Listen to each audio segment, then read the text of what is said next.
And you think about that. So if they were to get UConn, Gonzaga, and possibly Arizona over for basketball on top of Baylor and Houston and all those other schools that they have, Kansas.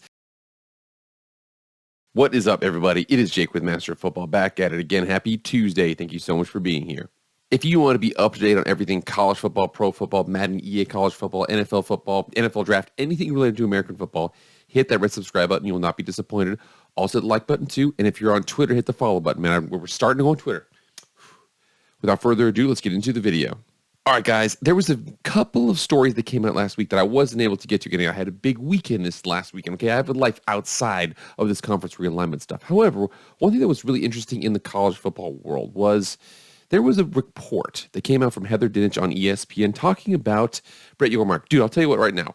The Big 12, I know people say, oh, well, it's the Power 2, it's the Big 10, it's the SEC. Maybe in football, because it looks like in the other realms, especially in the basketball world, which is the second biggest money driver. We all know football is the number one, and number one by a long shot.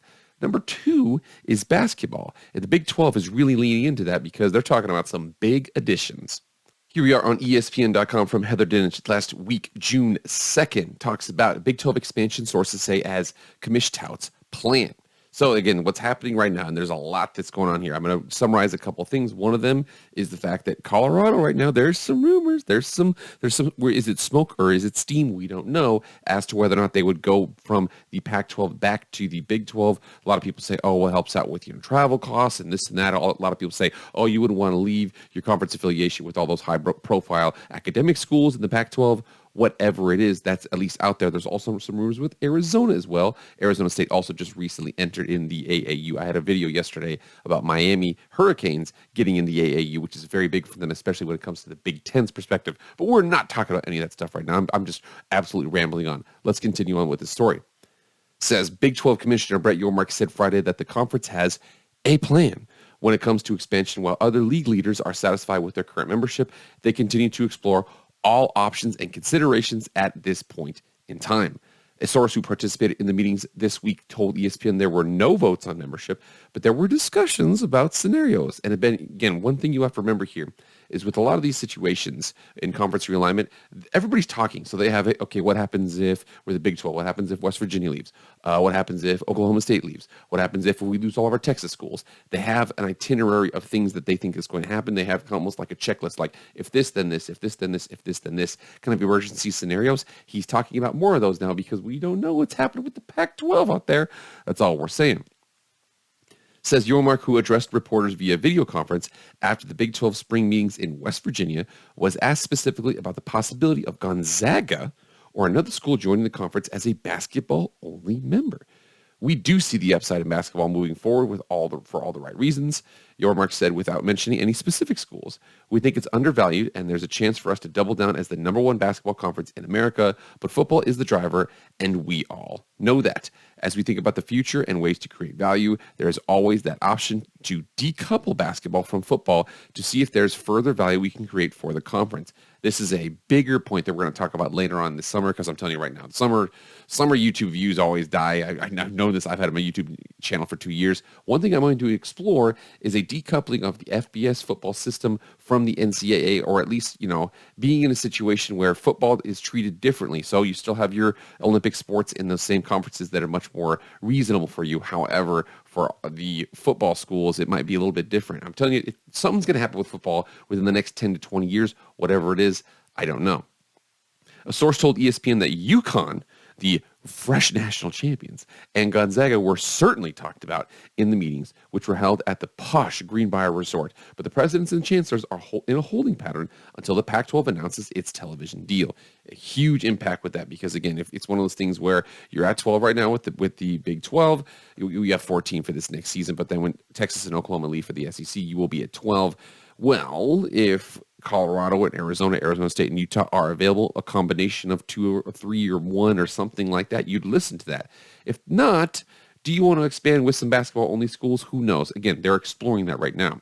So the Big 12 is adding 4 members, BYU, Houston, Cincinnati, and UCF, in time for the college football season.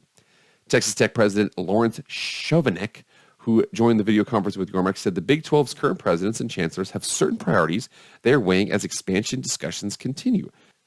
Our institutions share the same high academic standards and we compete at a very high level athletically. So naturally, those are the sort of criteria enter into considerations. But I also think that we have to open this changing landscape of athletics. That's one of those skills and perspectives Brett brings to us.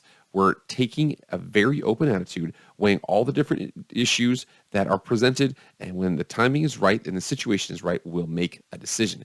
And it talks about Brett Yormark, how the fact that he has absolutely been getting after it. They signed their new deal, Oklahoma and Texas left. It looks like they're going to do just fine with their conference payout. The Pac-12, we don't know, and that's the reason why that there's always that murmuring that maybe we can get some of those four corner schools to come over into the Big 12. And you think about that. So if they were to get UConn, Gonzaga, and possibly Arizona over for basketball on top of Baylor and Houston and all those other schools that they have, Kansas, it would be one of, if not the best conferences in college basketball. No way. It was just not a question. Now, that being said, it looks like, and again, this article came out just earlier today, again, yesterday for you guys watching this right now, but it says there's some resistance right now to adding Gonzaga and UConn. So come down here and check this out. It says Brett Yormark is still getting pushback from his constituents on a basketball expansion in schools, Gonzaga and Connecticut. And again, there's lots of questions we have to answer there. Is it going to be all sports? Is Gonzaga going to stay in that or move to the Mountain West for all sports other than basketball, but move basketball over to the Big 12? I don't know. Is UConn going to travel for women's tennis to, Lubbock, Texas? I don't know. They're still discussing that situation right now.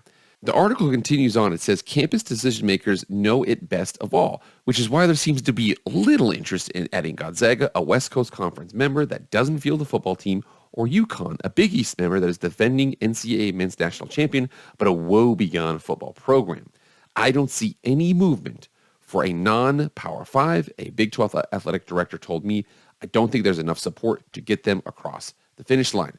Sources confirm that the Big 12's new television contract with ESPN and Fox accounts for expansion, automatically increasing the total payout to keep the payout per school the same if a new member is from a Power 5 conference. And from what I understand here, that's only the ESPN money, not necessarily the Fox money. Fox wants to individually negotiate for whatever that is. In other words, adding Pac-12 schools would not reduce the size of Big 12 members' piece of the pie, but non-P5 additions could mean less money for the current members. Some basketball people are excited about the possibility of adding a huge hoops brand. You have to. A Big 12 basketball coach told me, people just have to wrap their arms around it. We're losing two stalwarts. People can say what they want to, but OU and Texas, headed to the SEC, are icons. They're national brands. Anytime you lose a brand, you're going to lose a little something. There's not another Oklahoma football out there. There's not another Texas brand out there. Our strength has to be in numbers. What if we get Arizona basketball, Gonzaga? He doesn't mention here, but what about UConn? We don't know. He says, well, if Big 12 basketball would be grander than ever, but the league would be stretched farther than ever, from Spokane, Washington to Orlando, Florida, and travel budgets would be stretched. Whether to add teams, play it out, see where the realignment goes. Some teams are more logical than others. For all I know, Yormark is using the basketball schools as a negotiating tactic to motivate the Pac-12 targets. Could Brett Yormark be using Gonzaga, UConn to kind of like, hey, Arizona, why don't you come over here? The Waters want over here. Don't go on the CW for that television contract. Come on over here. Whatever it is. Again, Brett Yormark, you can say what you want about him. He is a very good businessman. It says that he does appear to be a big proponent of Connecticut, but some Big 12 decision makers are more skeptical. They acknowledge the basketball brand, but point out that UConn has not invested heavily in football. The Huskies play on a state-owned Rentschler Field, a 38,000-seat stadium that is opened in 2003 and is in East Hartford, 25 miles from the Storrs campus. Already talked about off-campus stadiums. That's a huge hindrance. And again, it doesn't look like they're really investing in that. It looks like they're like, we're a basketball school. Maybe they stay independent. Whatever the situation is, they'll have to explore it. They also mention here that UConn Athletics gets a big subsidy from the university. All it takes is one president to cut that. I just don't see it. Big 12 expansion continues to be the focus of the Pac-12, which is now at less than 13 months from losing both Southern Cal and UCLA to the Big 10, as well as the end of its television contract with ESPN and Fox.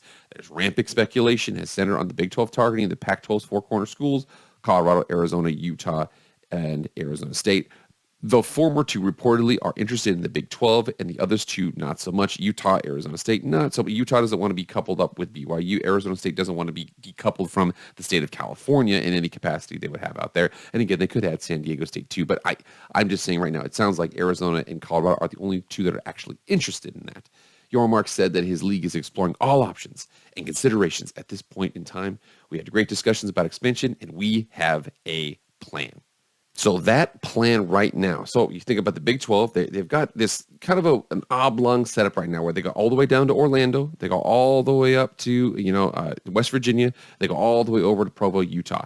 What can they do out there? Could they get them some schools in there to not only add, quality to the conference in terms of basketball or football, and can they also get some travel partners out there? Again, it would help out a little bit. Somebody out there, I know that the crazy thing about that is UConn is still an 8-hour drive from West Virginia. It's not going to cut down on that much travel. Provo, Utah to Spokane, Washington is a giant road trip. So there's still a lot of things that they have to work their way through. However, they are exploring those things. I would advise them and caution them on thinking about what happened to the Big East before, because this football, basketball, hybrid, weird situation, ultimately, it doesn't really last. I vividly remember this situation. It was a weird thing where the 2010 to 2013 Big East realignment, there's a lot of stuff happening here where basically they just lost a ton of schools. So in combination with losing Miami and Syracuse and many other schools, the first wave of their movement was they were adding TCU. So they add TCU, they lose Pitt and Syracuse, major membership turnover, the Temple came back.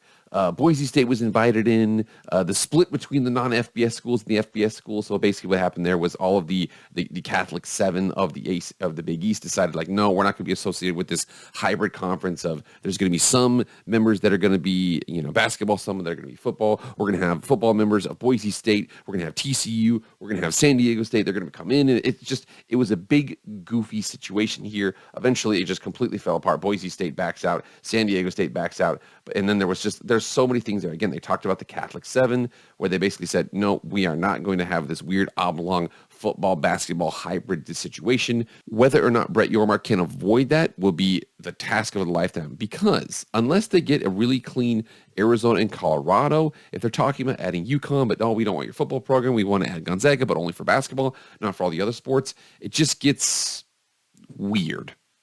I really like what Brett Yormark is doing. However, his abilities are being stretched right now. They're talking about adding in UConn. They're talking about adding in Gonzaga. Would they be for all sports? Would they only be for basketball? There's rumors out there they can get Arizona. So if they got those 3 programs, Arizona, Gonzaga, and UConn, that'd be incredible. Maybe bring in Colorado. However, the Pac-12 schools, if they sign their deal, they're going to be out. And then the basketball schools, we don't really know how they really integrate there. It would be a weird thing reminding me of the 2010 to 2013 Big East situation where they had Boise State in, and then TCU in, and then San Diego State in, and then this team in and that team out, blah blah blah blah blah.